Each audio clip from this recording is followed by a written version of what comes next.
Aquí está Christian Hoff, en un minuto vamos a hablar con él, que es el presidente de la asociación, dijimos, ¿no?, Cristiana de Iglesias Evangélicas de la República Argentina.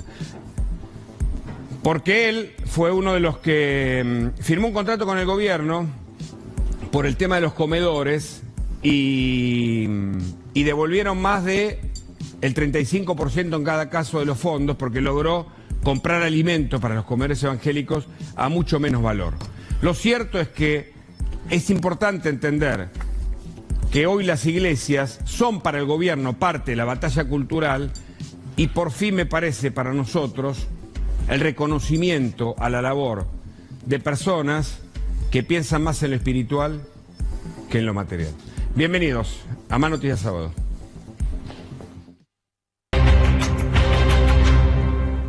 Bueno, hola Christian Hoff, ¿cómo le va? Gracias por la visita.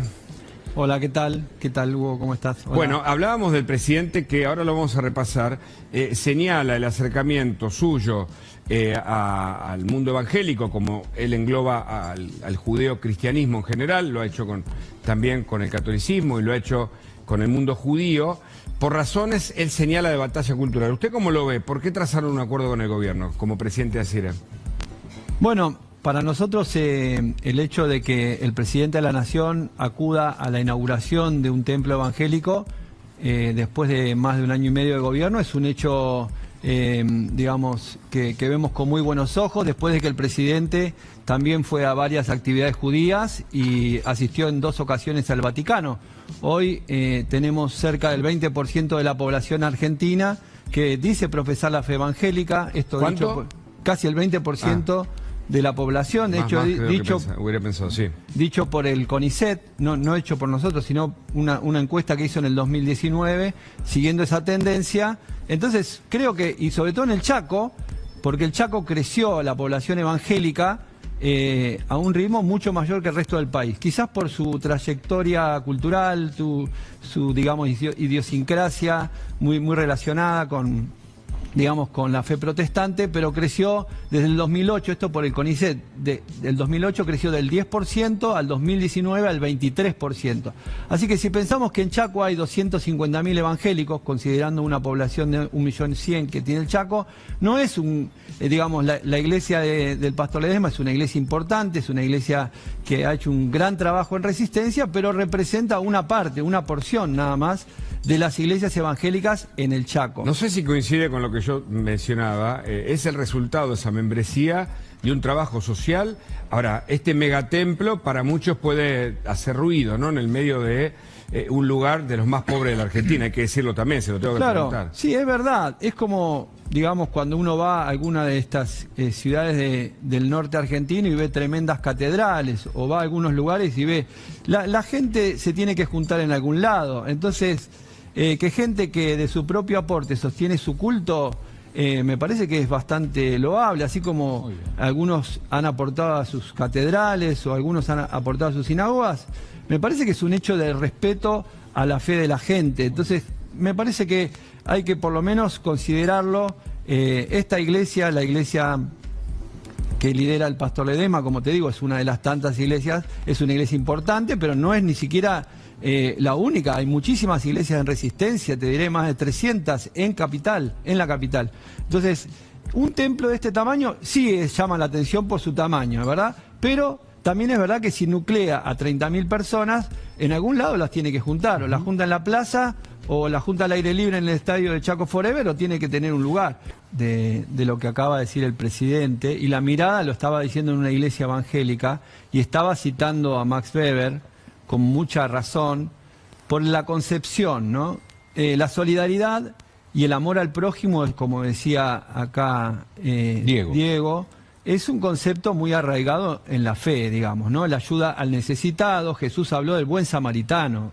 O sea, hablemos de que, ahora, si la ayuda al buen samaritano, o la ayuda del buen samaritano es justicia social, entonces estamos de acuerdo que la fe cristiana tiene que ver con justicia. Ahora, la concepción del concepto digamos, la semántica del concepto y la interpretación que se le ha dado políticamente, a veces ha llevado a esa solidaridad cristiana a un extremo, a una interpretación del Estado, como el Estado sobreprotector, el que tiene que solucionar todos los problemas de la gente, el tema de que el que prospera está mal porque no puede prosperar, porque está mal que se desarrolle, y ahí es donde hay diferencias en cuanto a la interpretación. O sea, uno puede decir, una persona de bien quiere desarrollarse, quiere prosperar, está bien, es válido. O sea, el mérito es algo que nosotros...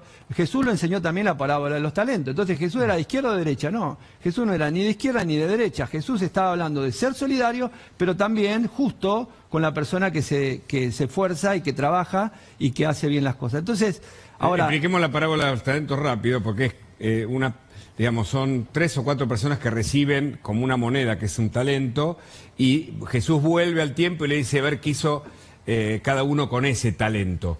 Y uno dice, no, lo guardé porque temía de ti, el otro, bueno, hasta que el que dice, lo puse a producir, ese es el que es remarcado o destacado por haber hecho lo que entonces, corresponde, ¿no? Recibimos algo, una virtud, vale la expresión en términos aristotélicos. ¿Y qué hacemos con eso, no? A esto se refiere. Y el hecho de ayudar al que está más retrasado, bueno, también tiene que ver con esa función que también desarrolla el Estado. Y ahí entramos en política. Algunas personas van a querer un estadio más pequeño, otras de un Estado mayor, y ahí está esa interpretación extrema del socialismo que no tiene nada que ver con el cristianismo. De hecho, uno de los grandes, digamos, opositores fue la concepción judeocristiana de Occidente frente al comunismo. Cuando el gobierno decidió asignar una parte a los comedores evangélicos, él se preocupó por obtener un mejor precio y le devolvieron plata al gobierno por una compra que hicieron de alimentos por debajo de incluso el presupuesto que estaba asignado. Sí, en realidad no fue que se devolvió la plata, sino que se compró un 35% más de comida para darle a la gente. ¿Y cómo hicieron? A ver, ¿cómo hicieron? En realidad fue ya que antes gastaban y la primera etapa, ¿no? Sí. La primera etapa, bueno, realmente vimos con muy buenos ojos que desde el Ministerio de Capital Humano convocaron a presentar los datos, no solamente de las iglesias católicas como Cáritas, etcétera, sino nos llamaron y nos preguntaron, ¿ustedes tienen comedores? Sí, le dijimos, tenemos una lista de 700 comedores, pero seguramente debe haber más. Bueno, a la cual se sumaron unos 1.400 comedores. Entonces hicimos una auditoría interna y relevamos los datos de esos 1.400, con cantidad de gente que se atendía. Bueno, y eso fue lo que le dimos al gobierno, el dato del lugar, el que estaba a cargo de ese comedor, dónde estaba ubicado, o sea, con calle, número, teléfono, dirección, etcétera. Le dijimos, tomá los datos, yo no necesito nada de control de esto.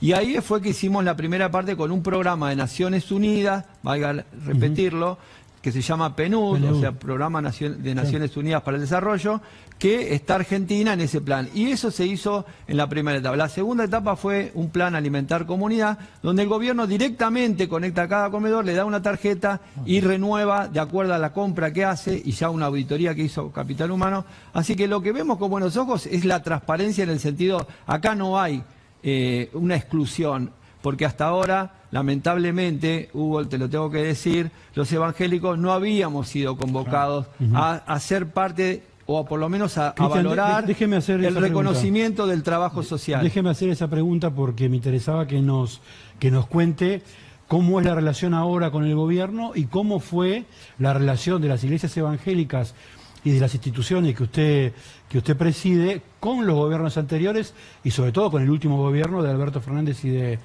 Cristina Kirchner. Bueno, con el gobierno de Alberto Fernández tuvimos una relación institucional igual que la que tenemos ahora. Es más, fuimos recibidos por el presidente Alberto Fernández en la Casa Rosada y todavía no hemos agendado una reunión en la Casa Rosada con el presidente Milei, para que tengas una idea de que acá no estamos caminando políticamente de un lado o del otro. Lo que sí tenemos que ser honestos es que hay áreas del gobierno que fueron más abiertas, como el Capital Humano, donde antes el Ministerio de Desarrollo Social, si bien habíamos tenido conversaciones y había algunas personas que entraban por una puerta y arreglaban todo, y cuando íbamos los evangélicos nos decían, para ustedes no hay.